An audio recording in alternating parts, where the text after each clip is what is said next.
In 1926, a magazine reporter asked an inventor to describe the future. What he said back was so specific, so exact, that it should be impossible for a man living in 1926 to have said it. He described a flat device you'd carry in your pocket, one that could show your face to someone on the other side of the world, instantly, with no wires at all. He wasn't guessing, and almost no one believed him. Stick around, because by the end of this, you'll understand exactly why. His name was Nikola Tesla. Family legend says he was born at the exact stroke of midnight, in the middle of a lightning storm so violent the midwife called it a bad omen. His mother told her he'd be a child of light.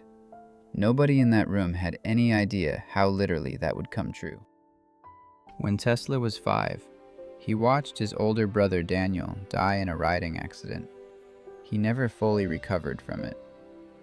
Something strange followed. Vivid flashes, images more real than the room around him. Later in life, he'd claim he could build an entire machine in his mind, run it for weeks, and find the flaw in it before he ever touched a single tool.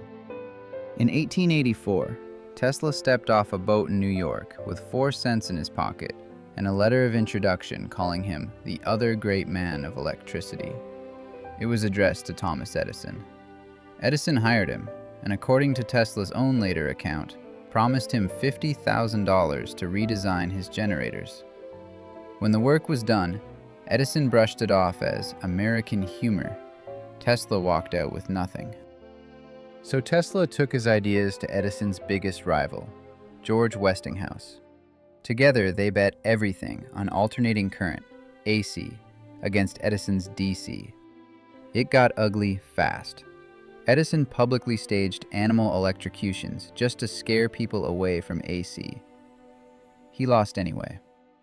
Westinghouse licensed Tesla's patents for cash, stock, and royalties that would have made Tesla one of the richest men on Earth. Then in 1891, with Westinghouse's company on the edge of collapse, Tesla did something almost no one in his position would ever do. He picked up his own royalty contract, the one worth a fortune, and tore it apart. To save a friend's company, he gave away what would be worth hundreds of millions today. He never once asked for it back. 2 years later, Tesla's AC system lit the entire 1893 World's Fair in Chicago. 100,000 bulbs glowing at once, in a country that had never seen anything like it. Tesla's next idea was bigger than light bulbs. He wanted to send electricity through the air itself, free wireless power for the entire planet, beamed out from a single tower.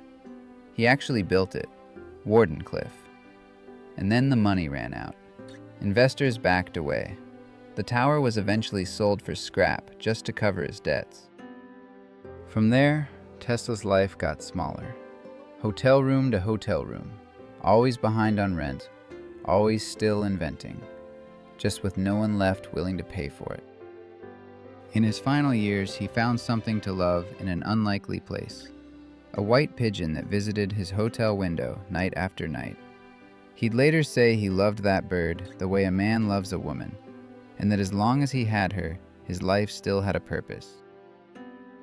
On January 7, 1943, a hotel maid knocked on the door of room 3327 at the New Yorker Hotel. No answer. She let herself in. Tesla was gone. 86 years old, alone, no family at his side, no headlines waiting outside. Within hours, something unusual happened. Federal agents arrived and seized every paper in that room. Tesla had spent his last years hinting at a secret weapon, a theoretical death ray. With the country at war, no one wanted to take the risk.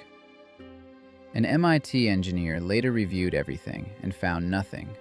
No weapon, mostly speculation. And yet, to this day, several of those files have never resurfaced. Tesla never got the fortune. He gave it away with his own hands. He never got Edison's fame either. But he got the one thing history almost never hands out fairly. He got to be right, forever. If this is the first time you've really heard his story, subscribe. There are more people history almost let us forget.